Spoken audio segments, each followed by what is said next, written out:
Ayan, try natin dumaan dun sa motor shop na pinagawa natin kahapon. Try natin kung may makakausap natin yung mekaniko para may pakita yung video na patunay na buo talaga yung aking sprocket holder hub, yung hub ng sprocket ko. Hindi or taliwas doon sa sinasabi niya na dahil sa kinayod ng bearing na nabasag. Di ba? Takin natin ipakita mo na magiging reaction niya. Tingnan natin kung anong magiging kanya action, kung anong sasabihin, di ba?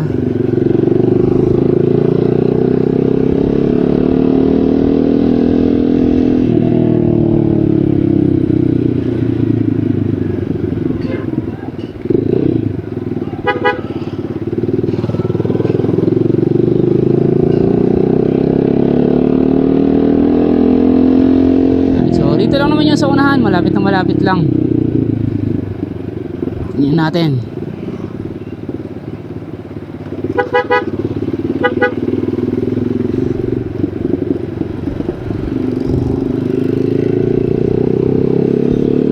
So along the way lang magpapasok tayo. Yeah, for sure. Sana nandito yung mekaniko ko kahapon. Ayan natin.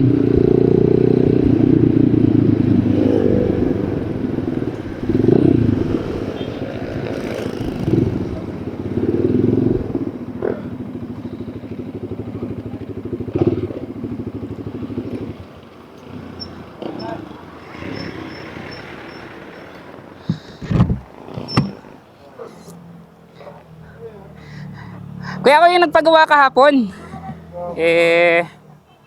Papakita ko lang yung video na patunay na oo, sabi niya na dahil daw nabasag dahil sa pagkuha ng bearing.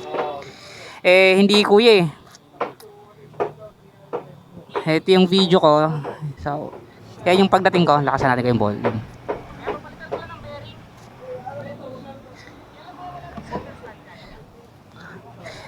Pinagputol-putol ko na pero doon na tayo sa may kuan, sa gawa niya na.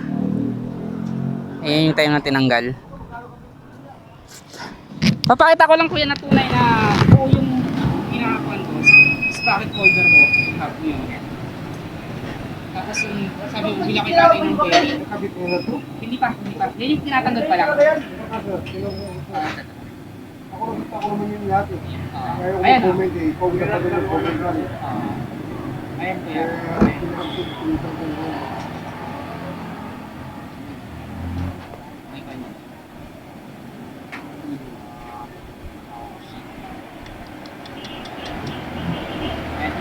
Kahit isa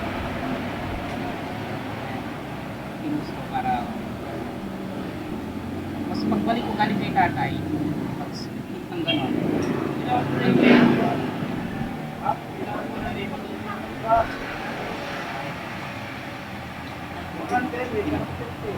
bilis lang pagtanggal diba hindi na ako gano'n hindi wala ako dito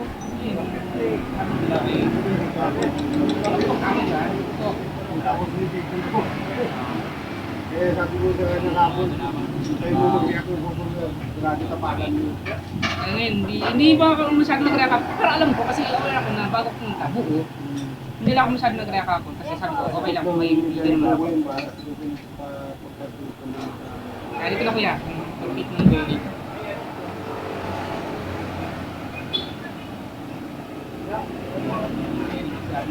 isukat mo na yung gitna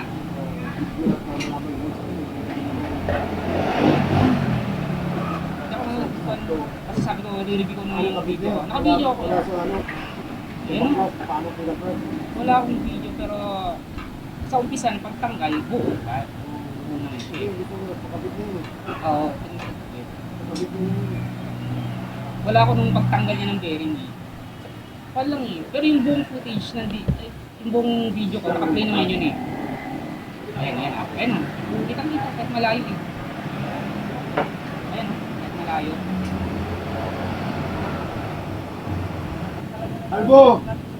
O ano na to? Disponiran mo na to? so yan sabi mo sa bearing lang. Sabi ko sa'yo, Diba? hindi magre-reklamo pero babalik yan. Sabi ko sa'yo. Hindi lang ako nagreklamo. Sinabi ko naman, buo yun eh. Bili ka sa Rosie, 700 yan. Alam ko yung presyo niyan.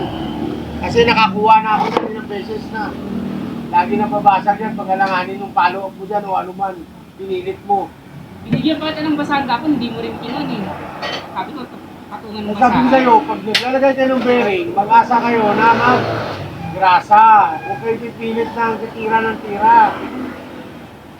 Sabi ko, kuha ko muna yung video ko. Kaya pa naman hanapin kung may stock yan doon sa Rosie, wala problema.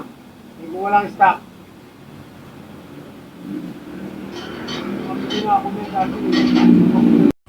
Ito nga pala si Kuya, ang may-ari ng shop na nagsabi kayo doon sa kanyang mekaniko na ayusin yung kanyang trabaho at nakita niya rin mismo nung na-review niya yung CCTV na may mali talaga sa paggawa at sinabihan niya na maghintay na baka sakali ay bumalik ako. At yun nga, dahil din nakita ko sa aking video na talagang may basag o nabasag niya, kaya naobliga akong balikan yung mekaniko at bumalik dito sa shop ni Kuya. In fairness naman kay Kuya, tama naman siya na cargo ng kanyang mekaniko pag may mga ganon. So maayos naman si Kuya kausap. Medyo busy lang yung mekaniko kaya naghintay na lang ako. So hintayin ko lang matapos muna si Kuya para sa makapag-usap kami ng maayos. Okay. Pero dito kay Kuya na may-ari ng shop, saludo ako dahil hindi niya kinukonsinta yung mga mali ng kanyang mekanika. Okay yan, thank you po.